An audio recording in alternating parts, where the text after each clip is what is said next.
We love featuring new artists that you should know about, and today we're featuring Saving Phoenix. We're heading to Florida. It's a band that is a vibrant collective that honors diverse musical genres, creating energy to produce innovative sounds. The band's comprised of Robert Gershak, who you see in front of us, and also Daniel Hansen. Well, he was in Chicago. Now he's in Florida. They just released their debut single called Last Forever, and much more to come. We're going to find out all about it. We're stoked to have vocalist, bassist, guitarist Robert Gershak on the show. Thanks, Bobby, so much for coming on. Thank you for having us, dude. Appreciate it. Well, you and Daniel Hansen, on all your stuff, it says Chicago meets Florida. So I was like, okay, how'd these guys meet? You just told me you moved to Florida a few years back. So I guess you met Daniel down there. Did you know each other beforehand? How'd it get started? We're actually co-workers too. So Oh, wow. we work for the big heavy machinery Caterpillar, and that's how we met each other. And then we both shared like the rock music together, the metal, similar artists. And pretty much went from there, dude. Like he used to live further in Florida, like further west in Clewiston. Then he came down the West Palm by me, and he asked me, he was like, would you help me move my studio gear? And once we got together from there, I had a couple of songs prepped before, and then we just freestyled some new songs too and laid it all out. And it turned out to be something really special. Like we're really excited about the new recordings. We released the first track and ready for more. Yeah, much more to come. We'll find out here. So you mentioned your job, because when you go and stalk you on your Facebook and Instagram, you see all the heavy machinery. So I was wondering, I was like, does this guy work for Caterpillar? Does this guy work for a rental place? Does this guy run heavy machinery? What is he doing? So it's kind of, I mean, who are you working for? Caterpillar? You're doing all of it. Yeah, it's well, we're a dealer, Kelly Tractor, through Caterpillar. Okay. So it's we play heavy metal with little heavy metal equipment. Yeah, the ultimate metalheads. Exactly. Well, and I'm in Wyoming. We have like a cat rental store is what we have out here. And I was like, he must be something kind of like that. But yeah, that's crazy. And then you guys met through work. Because what, Daniel is strictly, he just plays guitar? Yeah, so well, he does the recording engineering, and then what he pretty much did was he would do the rhythms too. I would come in because bass and vocals are my two main. So I would come in, write a riff on rhythm guitar, and Dan would take that riff, kill it, add his own leads into it. And then if he had other rhythm sections or other leads, he would add on to that. Wow, nice. You said that you've been making music since 2006. Was this bands? Yeah. Was this solo stuff? What have you been doing? Bands. So mainly like it ties back into a family thing. So my stepfather played bands in the 80s, and then he got my brother and me into playing music. So my brother was a guitarist. Back when we were in high school, pretty much between me and my brother, our two best friends, we formed the first band. And we started off with, if you're familiar with like Lamb of God, we started off with doing like Lamb of God covers, Pantera, heavier metal stuff like that is what we started from. And then as the years progressed, just broke out and jammed with different artists, learned different things. So I kind of got the elements of both good, where I jam with some metal artists, but I also went to jamming with alternative, closer to Chevelle, like styles like Chevelle, Creed, stuff like that. Yeah, because this song, you can't really put it in a box yet. I mean, this is only our taste of what we got coming from you guys, from Saving Phoenix. How would you describe the sound right now? I would say, like vocal-wise, it's more metal, definitely more metal, but there's definitely like rock. When I showed my stepfather, who's done music for years, he almost called it a pop metal in a way. But we're also going to bring new elements in too, where we are going to have a singer. We're going to have another singer to do more clean vocals as well. So a lot of exciting things in the works. We have vocals already tracked on 2 other tracks, but we have 2 other tracks that may just be clean singing only. Oh, wow. Yeah, because there's a cover of you doing Bodies with somebody. in a Yeah, bar or something where you're doing. Is that the new singer? Who's that you're doing it with? that's one of my close friends, Tim. We're still testing out because we had got a couple people in the works right now that we've been talking with, and I don't know if you've seen the September's Rest stuff, but I've actually been in communication with Tim too, where he may fly from Chicago and Florida, if not this month, the following month, and we're in the talks with him too about recording on a track, and he actually may be moving to Florida too. Wow, who is it? So his name's Jonathan Chalibis. He's been pretty big in the Chicago scene with the shows and everything. And I wrote a full album with him. He was actually the last original band I was in Illinois. So we Okay. did an 11 track full length album. Wow, that's never been released or no one's heard it yet. It's been, we released a single, but pretty much what ended up happening is like, you know how bands work with sometimes the members don't get along the best. You know how that story goes. So like we had the drummer bail on us, we had the guitarist like bail on us. Things with the label, they offered us a deal, but at the time with the members not getting along, anytime you work with the label, it's a huge investment. So everybody's got to be all in. Yeah, So yeah, it's there's probably more music that we haven't heard than we have heard, even with the millions of songs that come out all the time. yeah, dude. It's Yeah. crazy. Well, you mentioned the '80s and your dad. I mean, but I see that you like Faith No More, Seven Dust. I mean, you're kind of in the '90s as well. I even hear your vocals. I even hear a little bit of Corn, like Jonathan Davis, a little bit on your different style of vocals, which is crazy. But I mean, what influenced you? Was it the heavier stuff, and then now this is coming out? What is it? Yeah, pretty much like when we used to always jam, like I was telling you since 2006, like I would start kind of doing background vocals, just like little elements of the vocals.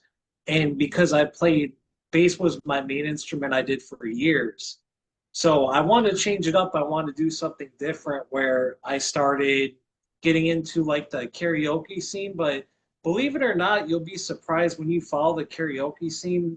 Everybody thinks it's just softer music, but if you pick certain venues, there's one that specializes in hard rock, specializes in metal, and you're like, this is freaking cool. So I know I'm not going to get tomatoes thrown at me if I start busting out some screams at this venue or that venue. Oh, you guys crush bodies. Go to their Oh, I appreciate that. social media. We're chatting with Robert from Saving Phoenix. Go check them out there on Facebook, Instagram. Go to YouTube. Check out the video. There's a video and there's also a lyric video for Last Forever that is out right now.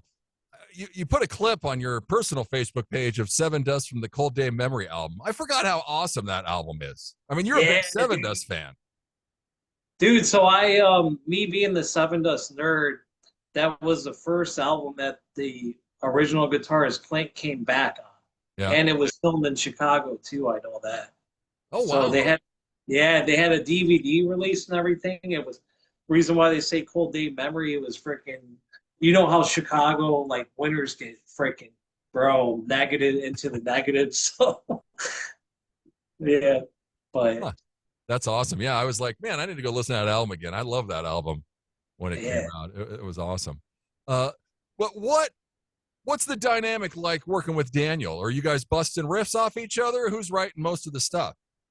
So for the first batch of recordings, it was mainly me doing like the rhythms and doing the leads. But now that we're getting into like, hey, we got this material that we're gonna start shelving out, he's gonna start bringing in his own writing too, besides his leads and everything. So because he showed me he's got bands too, bro, that he would show me YouTube videos. Like he's a super good writer too, and he's got a good variation of like anywhere from country style licks to metal licks, and we both share a similar interest in the kill switch engage. We both love like Lamb of God, kill switch, a lot of the similar like alternative metal. I would say alternative metal like hard rock.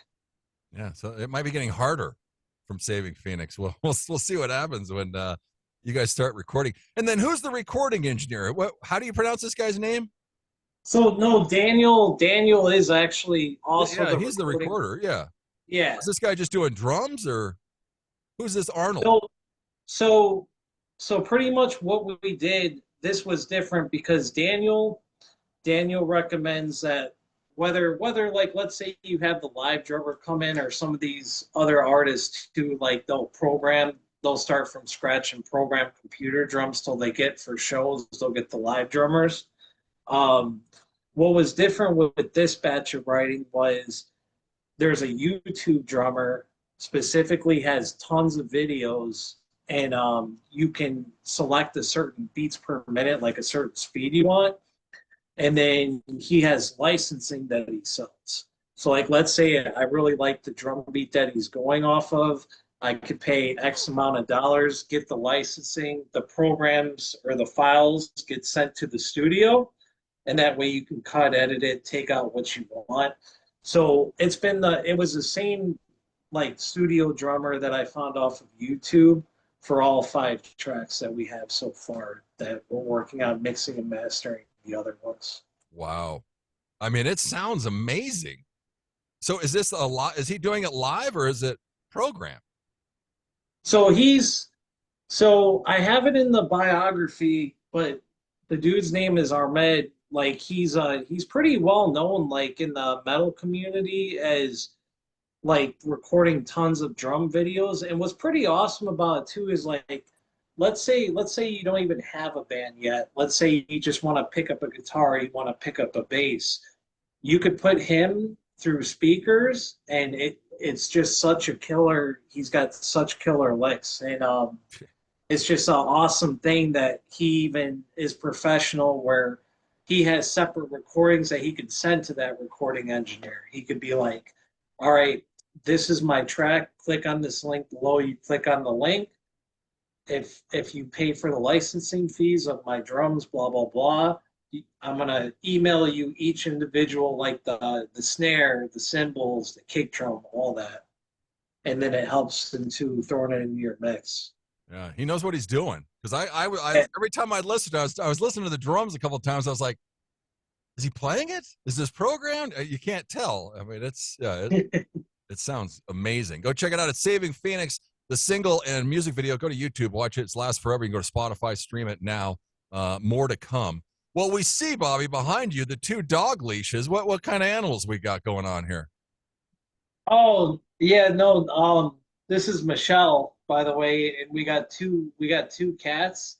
Sometimes she likes to Oh, so like they're for the cats? Oh, wow. My yeah, daughter'd be jealous if you're walking the cats. it's more of a rare thing that I've seen her do it, but when she has done it, like the cats love it. They're almost like lions out in the grass, like Yeah, our cats were inside cats, and my daughter built a catio for them. We did it this summer, and we took them outside. I thought the one cat was going to have a heart attack. He freaked out so bad when he went outside. We had to catch him, and then now he loves the catio. Now he can't get enough of it. But yeah, at yeah. first he was slamming himself into the side of it. We were like, my daughter was freaking out. She was like, "Oh my God, get him out of there!" But it worked out. But you're in Florida; it's a lot nicer. They can go outside than Yeah.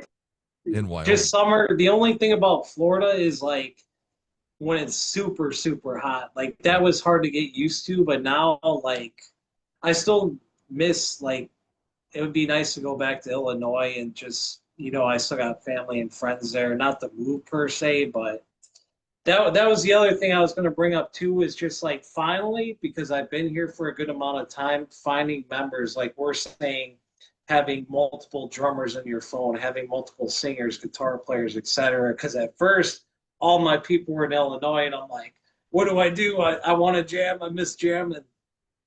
So Yeah. that I'm thankful for that now.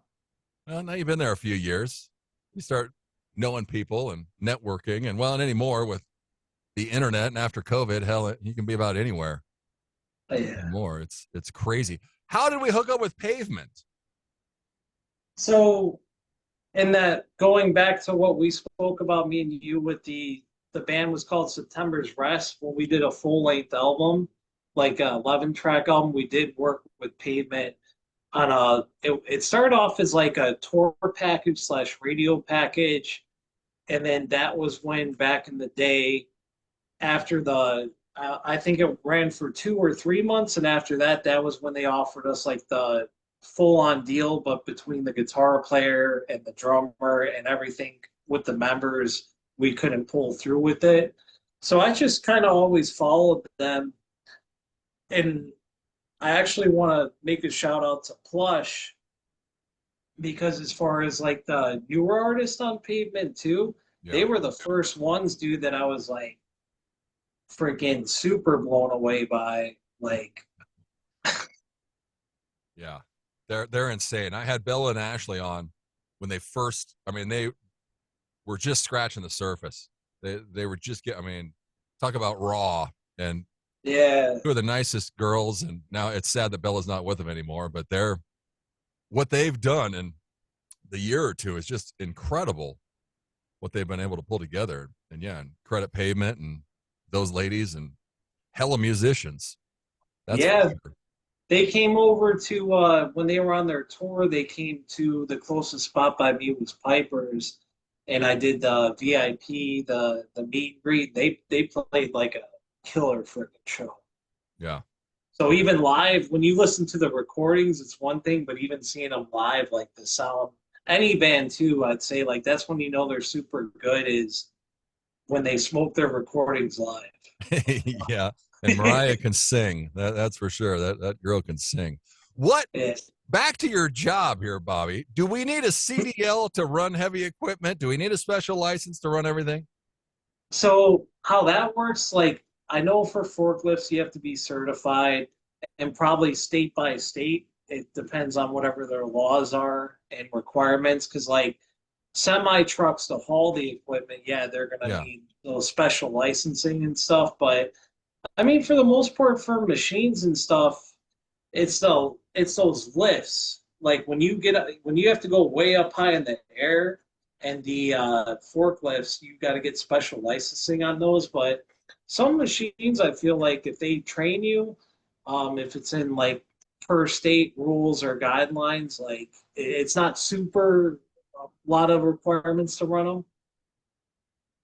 Okay. Yeah. So maybe I can get in one and take off here one of these days and not get arrested. We'll You see. won't regret it. You know, they're fun to drive. They're a lot of fun, dude. I love them. Yeah, go check out Saving Phoenix. That lasts forever. The single and video is out now. Well, the first video, who did that? Did you do that? Did you buy the clip somewhere with the robots? Who did that? So on Facebook, so pretty much on Facebook, how you can find different groups and stuff. I searched into the music videos, and I had a few good amount of people message me, and pretty much the one with the robots, he sent me like a 10-second clip because he said, "What ideas do you have?" And I just said, "Oh, like we're Star Wars fans and Star Wars nerds and stuff like that," and we were just like, it's a love song, but we almost want to like do something like space themes, something like cool like that. And when he sent the 10-second clip, we're like, all right, we see the idea you're going and we're digging it. Yeah, it's cool. You just mentioned Love Song. We'll put you on the spot here since Michelle's sitting next to you. Who's this song about here, Bobby? It's about Michelle. Okay, there we go. You better say that. Yeah, You might get slapped if you don't. true facts. Because this song, I mean, especially when you watch the first video, you're like, "Oh, this is a great song." And then when you watch the lyric video and you're listening to the lyrics and following along, you're like, "Holy cow, this is a total love song with this crazy metal music behind it." I mean, I don't know. It's amazing. It's crazy and amazing at the same time. Appreciate it. No, very, very grateful with that. It feels good to do it again because like since 2015 was really the last original band that I had where when I first came to Florida, like I was jamming with some cover bands, different things, and I'm just blessed to have connected with Dan and wrote some freaking killer tunes, and we still got we're excited for the other ones too, bro. Like It's not official yet, but we're keeping our fingers crossed. We're hoping to have the mixes done to possibly do like a special Halloween release for the second track. So we're hoping for Nice. that. Oh, yeah. The countdown is on. We're Yeah. getting close. Pressure's on. All right, we got to get to the mixing board. Because on the clips that you show on your social media, if you go to Facebook, Instagram, there's some clips of Last Forever, and there's also a clip of Secret Spell, a song that we haven't heard yet. Is that in Dan's house? Is that his stuff? Yeah, so the Secret Spell stuff, so like so far we have two other tracks that have the vocals on them, and then it's just a matter of if we're gonna lay the guitar over like one more chorus, finish up the mixing, mastering, and then bam. I'm doing a distribution deal right now through TuneCore. So TuneCore normally you just want to give them at least a certain notice because since I'm refreshed to release some music again like this year, TuneCore does take a minute to put your stuff up and for them to actually release it on all the platforms because they got to do the review and everything.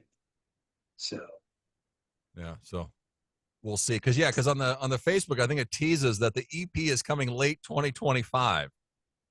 So we got a lot to do here the next yeah. the next couple months, but the fire is there, and boy, I mean, what's the reception been like for Last Forever? We've been getting so far like to close people. We would kind of send a few of like the tracks, get their input. So far, we've been hearing that that one's been really grabbing them. But again, how everybody's different. There were a couple of my guys too, my close people that were like, "That's the one, that's the one," and that one hasn't been released yet. But it's been very positive as far as the feedback and stuff. Yeah, and what Michelle, what do you think? I'm sure. She's a little camera shy. I already know to say I made a small note, but continue. I enjoy listening. She's like, don't be talking to me. I'm just sitting here listening. Come on, leave me out of this. Leave me out of this. But yeah, it's a great love song. I mean, for what you did, Bobby, you guys knocked it out of the park. That's for sure. So I can't wait to hear more what's coming. Secret Spell, just the clip you played of it, I was like, damn, that's another good one. So yeah, it's gonna be awesome. So the next couple months, we got a lot coming, possibly here in the next week or two, even maybe. No, and I appreciate you two having us on because it reminds me of the old. You always get like super excitement for opportunities like this because even in Chicago too, like I remember we would take the train or the subway, go to one of the stations, or either do like an acoustic performance or like the opportunity to do an interview. So thank you for having us too. Big time. No problem. What led you to Florida? Were you just sick and tired of Chicago? Was it time to get out or what? Yeah, there was just some personal things going on at the time, and I had family that was over here already, like slowly, like my aunt, my grandma were always over here. Then my parents came, and past relationship went south. My family pretty much said, "Well, hey, come check out Florida. If you like it, come stay. Otherwise, like go back to Illinois." And actually, with Caterpillar, same company, I've been there like since I very first came. Loved the job. Just found a new place, and I was like, it's crazy because I love Florida. And back when I was in Illinois, if like let's say if you would ask me 10 years ago, hey, I see you living in Florida, I would have been like, you're crazy. Never gonna happen. I'll only visit, that's it. So times change. Yeah, no, he's around the West Palm area, so that's even cooler. Because I mean, there's got to be a ton of shows. Do you go to a bunch of concerts or? I've been trying to be active. pretty much how it is in the Florida scene too. And there's some super talented cover bands too. The only issue that people are dealing with in this area where I'm at is there's a lot less venues that offer to original bands, to original artists. Yeah. They're a lot more friendlier with the cover bands. And then the further I know, the further north, like that's why Plush, because I was hoping that when Plush was coming too, they'd maybe be like in the West Palm Beach area, but they weren't. It wasn't a bad drive, but a lot more original bands too are more south too in the Broward County, and then as well as the like Port St. Lucie, I believe. Yeah, it's crazy down in Colorado. The cover band scene is insane.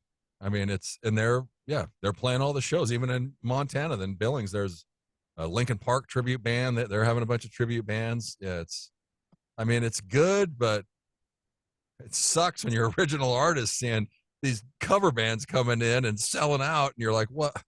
Come on, that's not fair. That's not right. Yeah. So I would be more thankful, brother, to where if they combine the two, like let's say the cover bands are drawing people, like they already know they draw a good amount of people, and okay, well we'll give these original bands a chance, maybe not the headline, but we'll give them a chance to open up for these cover bands. Yeah, exactly. Scratch each other's back, give everybody some love. I mean, because without original music, you can't play the same old shit forever. I mean, it's cool, but I mean, come on. In 50 years, you're gonna be like, I'm tired of hearing. Just like classic rock radio. I listen to, I'm like, I'm tired of hearing that song. But I want some new stuff. But wow. But yeah, go check them out. New band, Saving Phoenix. Lots to come. Last Forever is their first track that's out. Much more to come. Secret Spell might be next. Who knows what's going to be next? Go follow them. They're on Instagram, Facebook, and find out. Robert, thanks so much, buddy, for coming on the show. We appreciate it. Thank you for having us. Like, super grateful.